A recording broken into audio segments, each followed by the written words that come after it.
Hi, it's MA. I'm coming to you dimly lit and in need of a haircut to do the Tarot Anti-Bucket List hashtag started by Strength Reversed and that I first saw done by Laura at Aquamarine 18 and then went and found Strength Reversed channel, because that was a channel new to me that I've enjoyed catching up and watching some of the videos over there. So here's my list. So anti-bucket list item number 1. I don't want to be, and I don't want to ever come across that I'm trying to be. I'm not aiming to be an expert here in tarot or anything else. I'm here to share my learning in real time. I hope that's what's coming across. I don't want to ever stop learning. I love learning about tarot, and yeah, that's what I'm here for. So yeah, so that's the deal on that one. Okay, number 2. So this relates to decks. So maybe I'll talk about decks now. I don't want to have absolutes about my deck collection, and whether that means that I have a certain number of decks or get rid of a certain number of decks. Like, I'm keeping all of that stuff fluid. I don't want to be working in absolutes of yes or no, good or bad, with anything to do with the number of decks that I have. Okay. Very related to this, I am not interested in rare, out of print, historical, old, antique decks or any other deck where the value or the fragility of it is such that I'm afraid to use it. If I have a deck, I want to be able to use it. No, I accidentally have a couple of decks now that, because I bought them from a Kickstarter and they're out of print at the moment, you know, they're selling for, you know, 5, 6, 10 times more than I paid for them. I'm ignoring that and I'm using the deck. Like, if it's a deck I didn't want, I'd get rid of it, but I want to have a deck collection where I use the decks, so I'm not interested in bringing in decks that I have to treat with so much care that I can't use them. I don't really have the collecting gene anyway. I've never been someone who collected multiples of things, discounting books that all have the same function. So the fact that I have amassed tarot card decks at all is a little bit out of character for me. So I don't have specific goals about collecting, or specifically don't want to collect anything that can't be used. I always felt very sad watching the Antiques Roadshow or any other show where the value of some collectible is ruined because the person took it out of the box and played with it. That just fills me with sadness. So I don't want to be that person in tarot world. Okay. The next one. I do not have any plans or goals to grow my channel, build a brand, start a Facebook page, start a Patreon, any of that stuff. I'm just here in real time when I moved to do so. I'm stunned and filled with admiration and awe for people who put these videos out there where they've edited them so beautifully and have, you know, things in the corner and have edited out all their ums and ors and just done a beautiful job.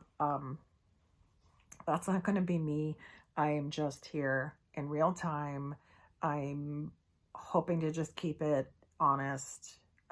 Not to say that anybody who's making beautiful videos is not honest. I just have a set amount of attention span and time. So it's gonna stay lo-fi around here for the foreseeable future. You know, I'm here for the person who, you know, never picked up a tarot deck because they were afraid it was for, you had to be a certain age when you started, and if you haven't been reading for 20 years, you know, you missed the boat. I'm here for the person who's, you know, maybe wants to have a YouTube channel, but they're afraid of it. They don't like the way that their chin looks on the video. You know what? Neither do I. I'm just here to do it anyway and get past those hurdles. So I hope, you know, underneath of all that, you know, it encourages someone else to take a jump into something they didn't think was for them. So it's just going to be lo-fi central around here. Okay, that's it. Kind of related, if any touchy subjects come up that I feel like need to be part of the conversation, or that I feel I need to be part of the conversation on, I don't want to sugarcoat anything, but I also don't want to be overly negative. So is that even an anti-bucket list item? Because I guess I'm describing something I want to do. I don't know. I guess the anti-bucket list part of it is related to the growing the channel situation.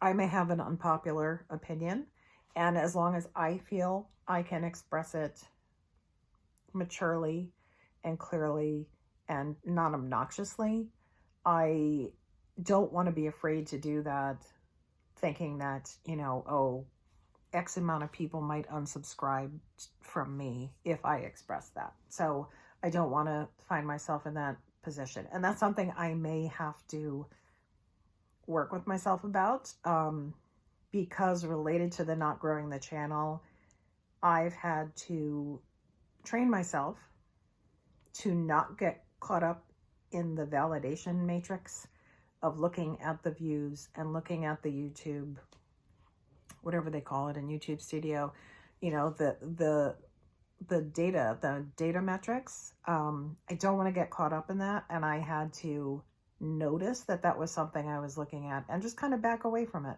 Yeah. So I don't want that to be part of my YouTube and tarot focus. Yeah. Does that make any sense? Maybe not. Okay.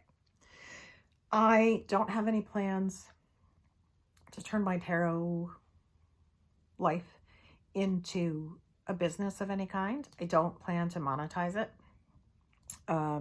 There are many reasons for that. One of which is I already have a full-time job. I already have a whole nother creative life.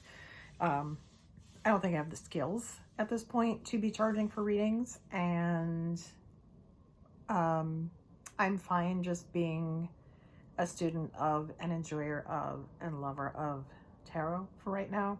What I do want to do is progress, continue to progress my skills. I do have aspirations to continue to grow and learn, to get my skills up to that level, but not to monetize it in any way.